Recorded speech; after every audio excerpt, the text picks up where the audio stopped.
Replacing your software agency is not like switching energy suppliers. You cannot issue the directive and expect the lights to stay on. And in the last couple of years, I've watched two versions of this play out. The first version goes something like this. New leadership arrives, inherits a bespoke platform, and partly out of cost pressure, partly honestly out of politics, pushes for a quick switch with no documentation or transition plan, issuing directives like Caesar. The new agency inherits a code base they can't fully read and things deteriorate quietly.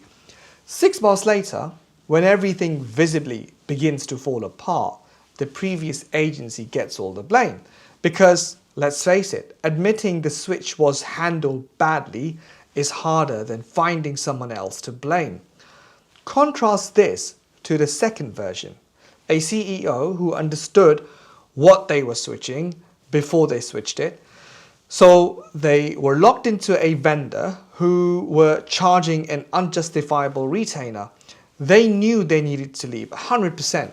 So they brought in a parallel supplier, ran both suppliers in tandem, and unseated the incumbent gradually. Yes, it was unglamorous and slow, but it worked. Business continuity never broke.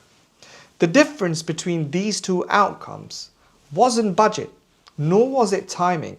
It simply boiled down to one question asked, or not asked, before the decision was made.